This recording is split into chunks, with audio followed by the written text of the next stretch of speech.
নমস্কাৰ প্ৰিয় অভিভাৱকসকল, মই আপোনালোকৰ শিশু বিশেষজ্ঞ ডক্টৰ প্ৰণৱ কুমাৰ দাস। আজি আমি আলোচনা কৰিম জ্বৰৰ বিষয়ে। জ্বৰ যেহেতু এটা খুব কমন কমপ্লেইন বা কমন চিম্পটম হয়, সেয়েহে তাৰ বিষয়ে বিতং জনাটো খুবেই ইম্পৰ্টেণ্ট হয়। এতিয়া জ্বৰৰ বিষয়ে জনাৰ আগতে আমি জানিব লাগিব যে নৰ্মেল বডি টেম্পাৰেচাৰ কি হয়।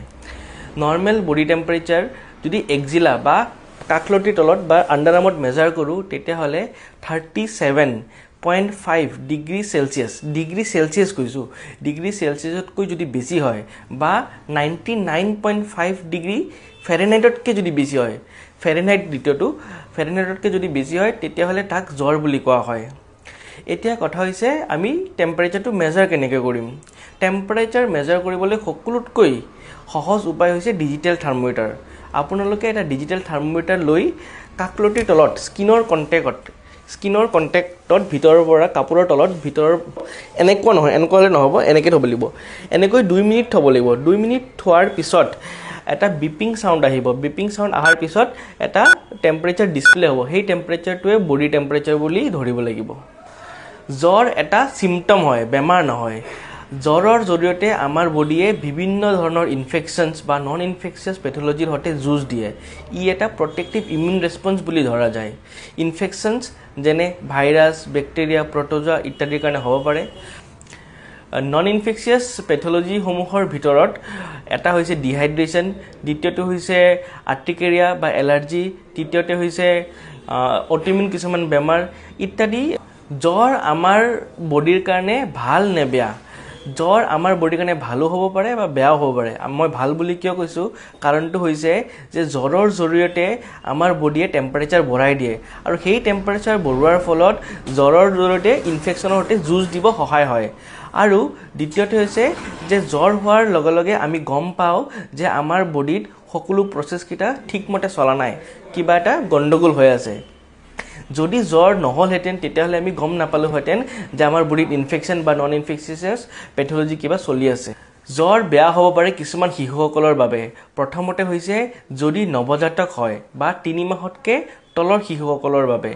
সেই শিশুসকলৰ বাবে জ্বৰ হ'লে এইটো এটা বেয়া সংকেত হয় যে চিৰিয়াছ ইনফেকশ্যন তেওঁলোকৰ বডিত হৈ আছে বুলি।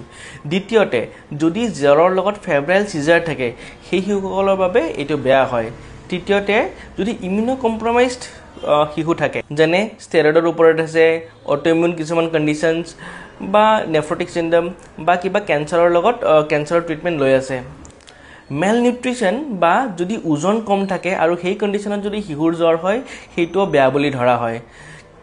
যদি যিকোনো জ্বৰ 1 সপ্তাহতকৈ বেছি হৈ আছে, তেতিয়াহ'লে সেইটো ভাল নহয়। জ্বৰৰ লগত যদি ওজন কমি গৈছে শিশুৰ, তেতিয়াহ'লে সেইটো বেয়া বুলি ধৰা যায়। এতিয়া আমি কথা পাতোঁ কিছুমান ৱাৰ্ণিং চাইন্সৰ বিষয়ে। ৱাৰ্ণিং চাইন্স মানে হৈছে কিছুমান এনেকুৱা সংকেত, যোনটো সংকেতৰ থ্ৰুৱেদি আমি গম পাম যে বাচ্ছাৰ গাত কিবা চিৰিয়াছ ইনফেকশ্যন হৈ আছে। প্ৰথমতে হৈছে জ্বৰৰ ডিগ্ৰী। যদি 3 মাহতকৈ তলৰ শিশু হয়, তেতিয়াহ'লে 100.4 ডিগ্ৰী ফেৰেনহাইটৰ ওপৰত জ্বৰ উঠিলে সেইটো বেয়া হয়। 3 পৰা 6 মাহৰ শিশুসকলৰ বাবে 101 ডিগ্ৰী ফেৰেনহাইটৰ ওপৰৰ জ্বৰটো বেয়া হয় আৰু 6 মাহৰ ওপৰৰ শিশুসকলৰ বাবে 103 ডিগ্ৰী ফেৰেনহাইটৰ ওপৰৰ জ্বৰটো বেয়া বুলি ধৰা যায়। জ্বৰৰ সৈতে কিছুমান আচৰণ যদি আমাৰ শিশুসকলৰ গাত দেখা যায়, তেতিয়াহ'লে তাক আমি বেয়া বুলি ধৰিব পাৰোঁ বা চিৰিয়াছ বুলি ধৰিব পাৰোঁ। প্ৰথমটো হৈছে যে ইণ্টাৰফেব্ৰাইল পিৰিয়ড। সাধাৰণতে কি হয়, শিশু এটাৰ জ্বৰ হোৱাৰ লগে লগে তাক যদি আমি পেৰাচিটামল খুৱাই দিওঁ, জ্বৰটো কমি আহে আৰু কমি অহাৰ লগে লগে শিশুটোৱে আকৌ খেলিব আৰম্ভ কৰে বা নৰ্মেল এক্টিভিটিজ কৰিব আৰম্ভ কৰে। কিন্তু কিছুমান শিশুসকলে জ্বৰটো কমাৰ পিছতো নৰ্মেল এক্টিভিটিজ নকৰে বা বেছিকৈ শুই থাকিব চেষ্টা কৰে। সেই শিশুসকলৰ বাবে ইণ্টাৰফেব্ৰাইল পিৰিয়ডটো লেথাৰ্জিক বুলি ধৰা যায় আৰু সেইটো এটা চিৰিয়াছ কণ্ডিশ্যন বুলি ধৰা যায়। তাতে ডক্টৰৰ পৰামৰ্শ ল'ব লাগে। যদি আপোনাৰ শিশুটিয়ে বেছিকৈ শুব ধৰিছে বা তাক জগাব পৰা নাই, বেছি ইৰিটেবল হৈ আছে, তাক কোনো পদ্ধতিৰে কণ্ট্ৰল কৰিব পৰা নাই, বেছিকৈ কান্দি আছে, তেতিয়াহ'লে এইটো বেয়া সংকেত হয়। আৰু কিছুমান ক্লিনিকেল চাইন্স থাকে যাৰ সহায়ত আমি ডিটাৰমিন কৰিব পাৰোঁ যে জ্বৰটো বেয়া নে ভাল। প্ৰথমটো হৈছে যে বাচ্চা যদি একদম খোৱা লোৱা বন্ধ কৰি দিছে। দ্বিতীয়টো হৈছে যদি খুব বেছি চিভিয়াৰ হেডেক হৈ আছে বা চিভিয়াৰ ডায়েৰিয়া হৈ আছে বা ভমিটিং হৈ আছে। তৃতীয়টো হৈছে গাত যদি কিবা ৰঙা ৰঙা দানা বা গুটি উঠিছে। ই উঠিলে তাৰ লক্ষণসমূহে কেতিয়াবা ডেংগু, কেতিয়াবা মেনিনগোককেল ইনফেকশ্যন বা কেতিয়াবা চিৰিয়াছ বেমাৰৰ লক্ষণ হ'ব পাৰে। যদি বাচ্চাটোৱে উশাহ ল'ব কষ্ট পাইছে তেতিয়াহ'লেও বেয়া হয়।